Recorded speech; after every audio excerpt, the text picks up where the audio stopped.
Okay, so today we are going to be reviewing some of the vocabulary that we've already discussed, but we're also going to be defining how it's relevant algebraically and how we can use it in geometric figures.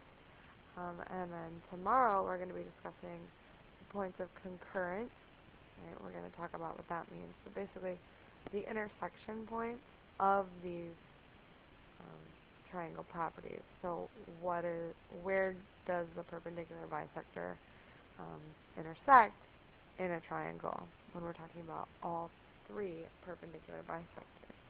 So we have discussed what perpendicular bisectors are.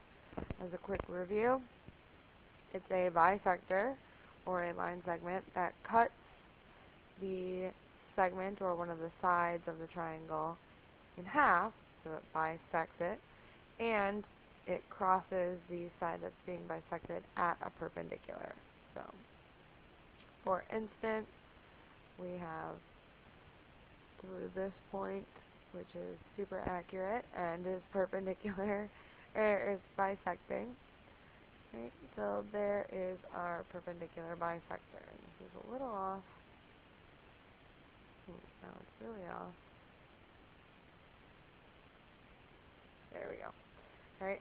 So our red dotted line is cutting that side of the triangle in half, so it's bisecting that segment, and it's perpendicular. So we would say if this was triangle ABC, right, the M is the perpendicular bisector of AC.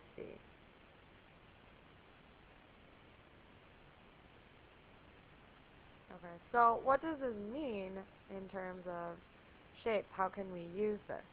Right? Well, if a line is a perpendicular, or if a point is on a line of the perpendicular bisector, so a point on the line of the perpendicular, right, we get some special properties. So if a point is on the perpendicular bisector of a segment,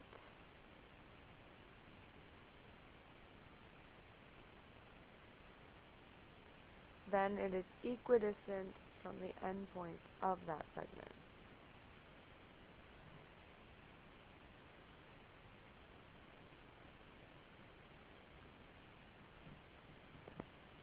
Equidistant from the endpoint of the segment.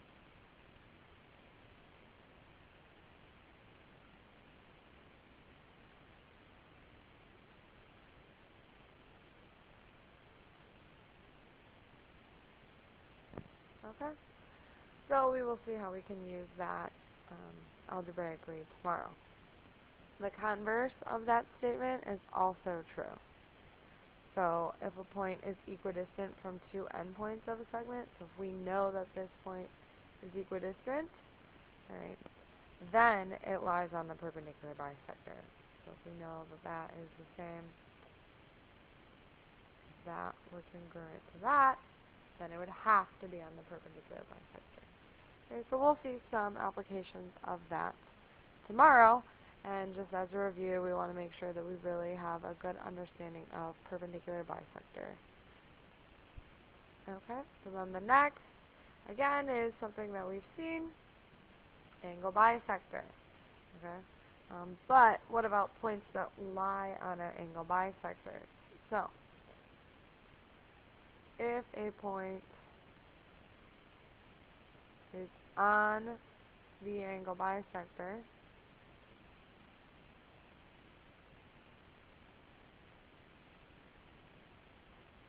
then it is equidistant from the two sides of the angle. Then it's equidistant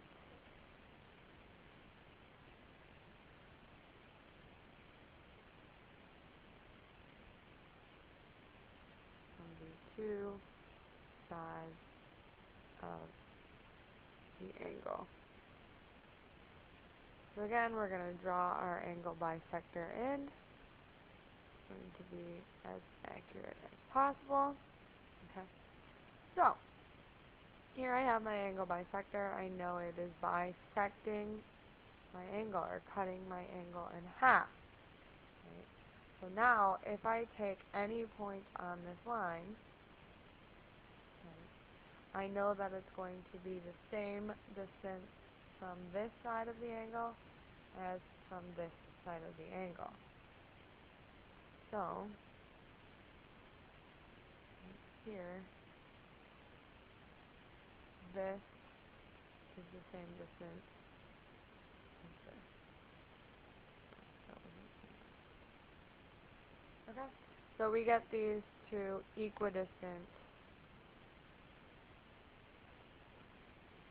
pieces.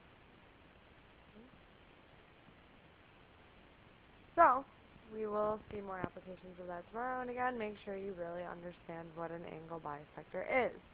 The next term we've seen before is the median. Okay, so what is a median?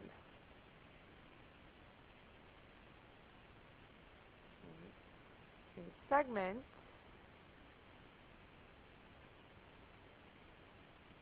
that connects the vertex, right, or an endpoint, to the midpoint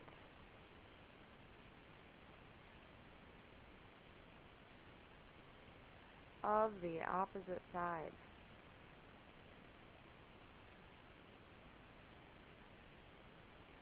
The midpoint of the opposite side. So, here we have our vertex, right, or our endpoint of a triangle. And over here we have our midpoint. Right. The median goes from the vertex to the midpoint. Okay. So we have our two congruent pieces here and our vertex to the midpoint. So a lot of times this is somewhat confused with our perpendicular bisector, because yes, this is going through the midpoint, but it's passing through the vertical, and we can clearly see that M is not going through this vertex B.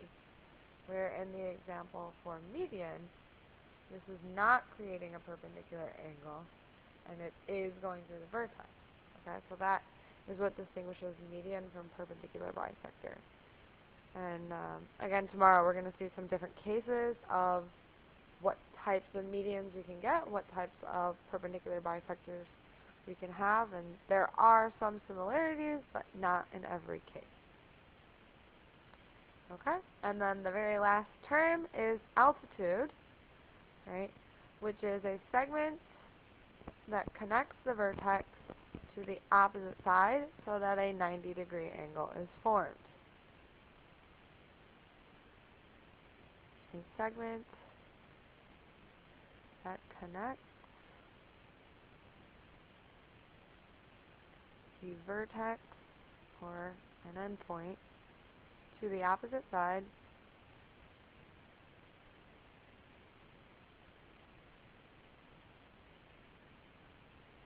so that a 90-degree angle is formed. Okay, so again, this is a little tricky if we are going to talk about, well, how is this different than a perpendicular bisector? And this is kind of like a median, because now it's going from the vertex and it's creating a right angle. Okay, so again, yes, there are similarities. We're going to get into detail with this a little bit more. We have talked about this a little bit previously, but here we're going from the vertex and we're dropping straight down to create a 90-degree angle. Okay, so that's our altitude, going from the vertex to the opposite side. Now, this is not a median, because we can clearly see that these two sides are not congruent and it's not passing through the median, right? And therefore it's not a perpendicular bisector. While it is perpendicular, it's not bisecting. Okay, so That's our altitude. Right? So again, make sure you know these terms. Make sure you're familiar. You can draw them on shapes, and you can draw them on a triangle. And we will discuss those concurrent or intersections of these within various triangles tomorrow. Okay,